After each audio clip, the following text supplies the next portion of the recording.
What's up, guys? This is Tassone, mortgage broker owner of Taton Capital. Welcome to my channel, Living in Colorado. In today's episode, we're going to talk about what to expect when buying a home in Denver, Colorado in 2022. As there's a lot of things to discuss, let's hop right into it.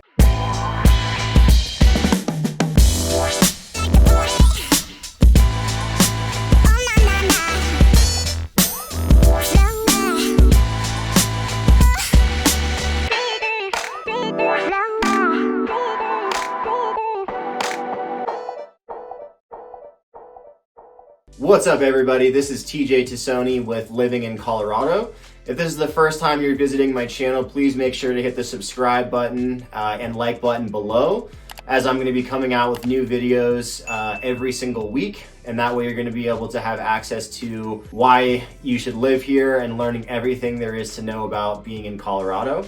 And if you have any questions about being in Colorado, what to do here, or mortgage specific questions, my information's below, so feel free to call, text, email, whichever you prefer, and I'll get back to you as soon as possible. Thank you so much. All right, guys, so let's talk about some things to expect when buying a home in Denver in 2022. So I'm gonna list off all of the stuff, and then I'm gonna take them one by one. So the big things that you can expect are gonna be what happens when you have an inspection on your property, what appraisal gaps are, what escalation clauses are, and what post-occupancy clauses are. So right now in the market, you're gonna see some variation of any of these pieces in an offer if you're looking to be competitive against your competition. I'll start with inspection items. So when you go to purchase a property, you as the buyer have the ability to have an inspector go out and look at the property. So what they can look at is does the water work? Is there any problems with electricity? Is the roof okay? So you take a look at things like that. Like you can look at things relating to the sewer. Have a sewer scope, make sure there's no cracks in the pipes or anything like that.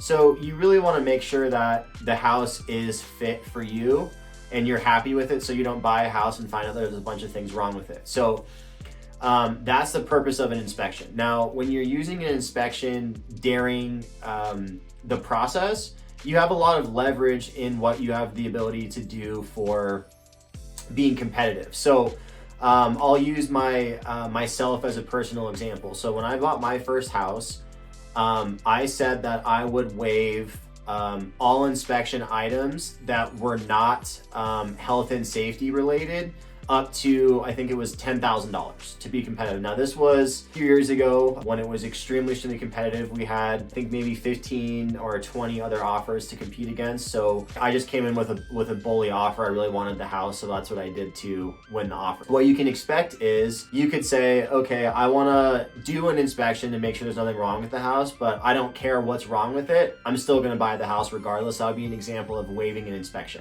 Or you can use my example where you could say, I will waive certain items up to a cost threshold.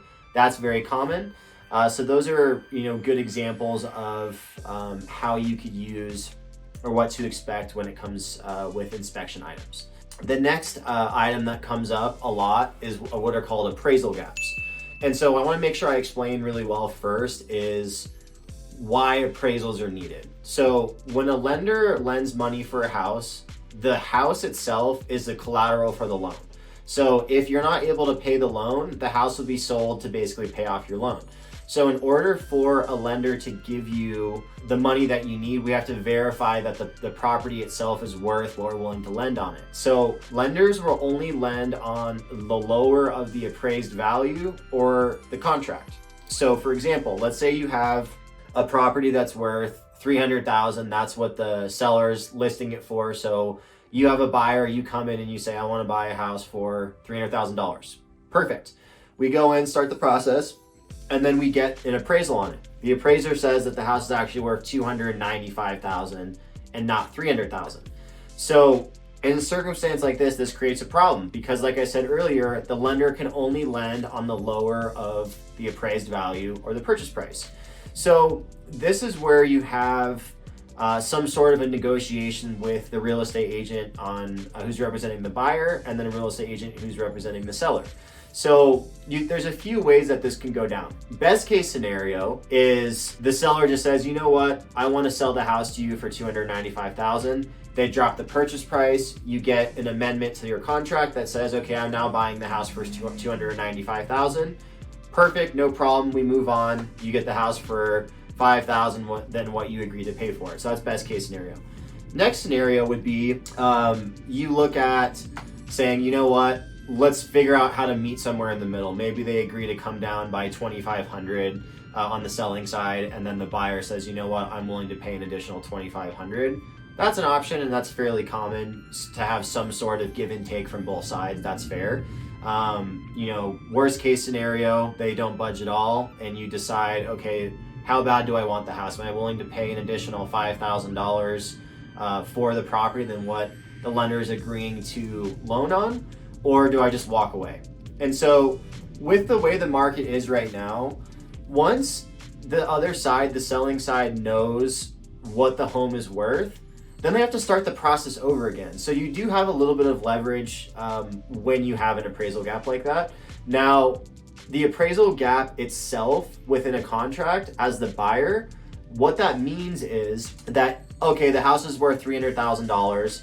I will pay $5,000 in the event that it does not appraise for $300,000. I'm already acknowledging that if it doesn't appraise, I'm willing to pay for it, to then take that negotiation and argument off the table before it happens. So that's something that can make your offer more competitive. So right now, I mean, with COVID and with the past couple of years, with how competitive the market's been, every single offer is going to have an appraisal gap. If they want to be able to win, if it's not cash, appraisal gaps are basically mandatory for the time being until the market tends to calm down a little bit. Oh, hey, I got my little buddy right here. This is Leo. Anyways, so backtracking to appraisal gaps. An example that I can use with some clients that I had this past year was they were looking at a higher price point property, and they were bidding, I think it was, and keep in mind, I'm using this for shock value because this was probably a one-off scenario, but they wanted this property so bad that they agreed to pay, I think it was $200,000 more than what the appraised value was. So they said that if it doesn't appraise, I'm willing to bring to the table an additional $200,000 to win the deal. And so from an outside standpoint, that sounds crazy. Like, that's crazy offer. But what actually ends up happening when you have the circumstances like this is you have a really good rapport with a real estate agent. You have an idea of what the values of the properties are before you put an offer in. That way, if you're doing an appraisal gap, you know for sure the likelihood of it coming in low or high. And so what ended up happening with that person was she didn't actually have to spend $200,000 more than what she had initially planned on. I think it ended up being maybe like 120 or something. So she ended up getting the house against the competitor she was competing against, but she also got it for less than she initially agreed to pay. So there are silver linings in circumstances with appraisal gaps. So with that being said, being in the market, you can expect to have some variation of an appraisal gap. Not always required, but for the time being right now, it's something to think about if you want to have a competitive offer. The next circumstance, you have escalation clauses. So an escalation clause is what it sounds like. You're escalating an offer depending upon what the other parameters are against your competition. So a good example would be, I will escalate my offer dependent upon the purchase price. So if another person offers $300,000 for the house, I will have an escalation clause that will beat any other offer by $1,000. Or, so you can put a limit on it. You could say, I will do it above $300,000 up to $400,000. So as long as someone comes in with a better offer than yours, you'll automatically escalate above that offer each time until eventually you're winning. But obviously you don't want to just say like, oh, I'm just gonna buy this house without any repercussions. You know, most people set some sort of threshold that they're okay spending for a house. And taking it back to my personal example of when I bought the property, I had I'm trying to remember, I think the property was like $320,000 or something, and I said, you know what, I'll do an appraisal gap, and an escalation clause up to $340,000, in addition to having some sort of inspection items related to it. So that was the kind of defining point of the offer that ended up allowing me to win. So it was a combination of utilizing these different types of strategies in being able to pull off this type of transaction. Now, so escalation clauses are very popular, but not always required. Again, you have to keep in mind that when you're putting in an offer on a property, you have to really cater to what the other side wants, because that's how we are competitive. You can say, well, I want to pay for the most for a house and I want to close it in the fastest amount of time.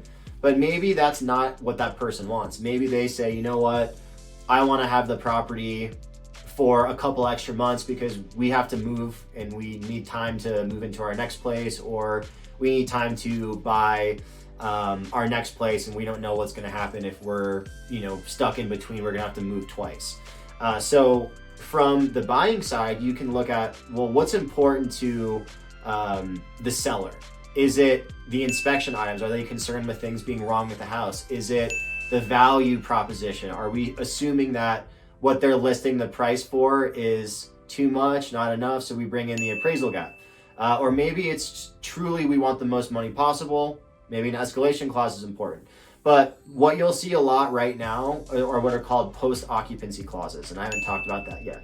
So post-occupancy clause basically states that you are allowing the seller, even after you close on a transaction, to remain in the house for X amount of time. So in Colorado, the maximum amount of time that you can have a post-occupancy clause for is 60 days. Outside of the 60 days, if it needs to be longer, then you have some sort of rental lease that you arrange with the other party outside the transaction. So the reason why the post-occupancy clauses are so important is because the market is so erratic. Well, I guess maybe not erratic is the right word, maybe just more competitive, and there's a lot of people out looking that they're concerned that maybe they're not going to get the house they want on the first try, and they're just worried about being stuck in limbo in between two properties. So that's really, really common right now. I think out of a few deals that I have active, I think 2 of them have post-occupancy clauses. It's kind of like you're giving the other side a little buffer. Most often what happens is you give them a maximum amount of 60 days, and they just end up saying, you know what, we don't need the full amount. Maybe they can move in a little bit sooner. So no problems there. But in conclusion, those are the big pieces that you'll see, what you can expect in buying properties, within the market in Denver right now. Other pieces to expect when buying a house are more loan specific scenarios. So if you have credit score stuff you got to think about, you have your job and your income, your assets. So those are all pieces that I'll delve into in another video. I wanted to talk really specifically just about the purchase side of things and the expectations of what you can do as the buyer. And like I said, I'll save some more time for looking at those items in a different video. So with that being said, my name's TJ Tassone. I'm the mortgage broker owner of Tatum Capital. I really appreciated you guys watching my video, so please remember to like and subscribe. And also, I've got lots of cats, so keep that in mind. That's always funny. But again, really appreciate your time. If you have any critiques, feedback, any content that you would like me to talk about, please feel free to reach out to me. And as always, I'm here for you for any mortgage-related questions or what it's like living in Colorado or Denver specifically. So please feel free to reach out by calling, texting, or emailing at the information below. And again, please make sure to like and subscribe to my page. It's been a lot of fun. I look forward to seeing you guys on the next video. Have a great day. Thank you so much. Bye.